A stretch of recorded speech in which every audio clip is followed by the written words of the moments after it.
comment est-ce que, en fait, quand il se passe quelque chose qui ne me va pas, j'arrive à dire un truc, j'arrive à agir dans ma souveraineté, j'arrive à prendre le pouvoir, si ça n'a pas été calé de comment on fait pour prendre la parole, par exemple, au service. Prendre le pouvoir, c'est pas forcément caca. Ça peut servir. Mais à quel nom? Est-ce que c'est un pouvoir de co-construire, ou est-ce que c'est un pouvoir sur? Voilà. Donc merci, parce que pour moi, ça illustre ça, en fait. La deuxième chose que j'avais envie de vous partager, c'était par rapport au processus. Ça a été nommé, la notion de rigidité. Oui, un des travers dans la gouvernance partagée, dans les processus, notamment la prise de décision par consentement ou d'autres processus, c'est que ça peut paraître enfermant, surtout au début. D'accord? Parce que c'est ton temps, c'est le moment de clarifier, c'est pas le moment de faire ton ressenti. Je vous ai recadré tout à l'heure, d'accord? J'en ai un petit peu joué, mais en même temps, si ces processus sont là, c'est parce qu'ils sont nécessaires pour nous aider, parce que nos égos, ils sont super bien entraînés à transformer un ressenti, enfin à faire passer un ressenti dans la clarif et à manipuler en fait quelque part. Pourquoi? Parce qu'on n'est pas habitué d'habitude à avoir des espaces sécurisés pour pouvoir s'exprimer. C'est plutôt la foire, c'est plutôt celui qui parle le plus vite ou le plus fort qui va gagner. Donc forcément on est habitué à des mécanismes de résistance. Là on a un espace, donc c'est important, enfin, le processus il permet que la vie se passe. C'est comme dans la vie, un être humain, un organisme, il y a des choses qui sont très très très cadrées dans un corps humain. La température du sang, la pression artérielle, les battements du cœur, ces choses-là doivent rester dans des fourchettes très très précises, sinon ça ne marche pas. Donc, et dans ce cadre très strict, peut se passer le vivant en fait quelque part. Donc voilà. Et ne pas oublier quand même que les processus, ils sont là au service de ce que nous avons à faire. C'est pas le processus pour le processus.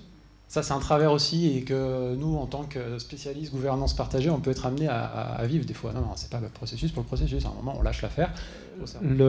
L'aspect qui est ressorti là, j'ai envie de nommer d'une autre manière, peut-être, c'est par rapport aux indicateurs. Pour moi, je ne sais pas, en fait, si la gouvernance partagée, ça marche. Des fois, on pose la question, est-ce que ça marche? Est-ce qu'il y a des exemples qui montrent que ça marche? J'en sais rien, moi. Mais par contre, ce que je vois, c'est qu'il y a des choses qui se mettent en place, et que moi, par exemple, je vis, qui sont des indicateurs plutôt de ressenti. De comment est-ce que je me sens dans mon organisation? Moi, je sens que j'ai envie de travailler. Je sens que j'ai même pas l'impression de travailler, en fait. Je m'éclate parce que j'ai mes champs de créativité qui sont là, et je sais qu'à un moment, de toute façon, sur les décisions importantes, j'aurai mon droit d'objection. Donc ça fait... je me détends dans ce que je fais, quoi. Ça, c'est un indicateur, mais est-ce que ça, c'est un indicateur de ça marche pas? J'en sais rien. Donc il y a la notion de résultat, parce qu'on doit bien arriver à faire des choses quand même ensemble. Une organisation, c'est pas simplement on est ensemble et c'est super, c'est on est ensemble et on fait quelque chose. Et en même temps, il y a des indicateurs sur le chemin, la manière de... Voilà. Et puis la dernière petite chose, quelqu'un m'a posé en privé une question sur...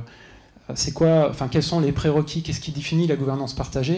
Et il y a 2 prérequis que je trouvais vraiment intéressants au sein d'une organisation pour mettre en place une gouvernance partagée, qui est la capacité à prendre du méta. Ça a été dit dans ce que vous avez vécu, c'est-à-dire, est-ce qu'on est prêt à s'observer? Et on le fait. C'est-à-dire, quand on commence à mettre en place des réunions, etc., on prend 5 minutes à la fin, ou 1 heure, enfin, je sais pas, on prend le temps qu'il faut pour pouvoir faire du méta sur ce qui vient de se passer. Parce que c'est une pratique. Donc on progresse si on s'observe en temps, et comme ça, la fois d'après, on est un peu meilleur. Et petit à petit, on y arrive. Parce que c'est comme faire du vélo, hein. Au début, on se casse la gueule. Hein. Faut pas croire. Hein. Faut pas croire que ça marche comme ça, nickel au début, en fait. Donc du méta. Et la deuxième chose, c'est d'être conscient, en tant que personne, en tant que que quand je me lance dans une initiative de gouvernance partagée dans mon organisation, il va falloir que je me remette en cause, au niveau perso. Que si je ne suis pas ouvert à un développement personnel, ça va faire mal.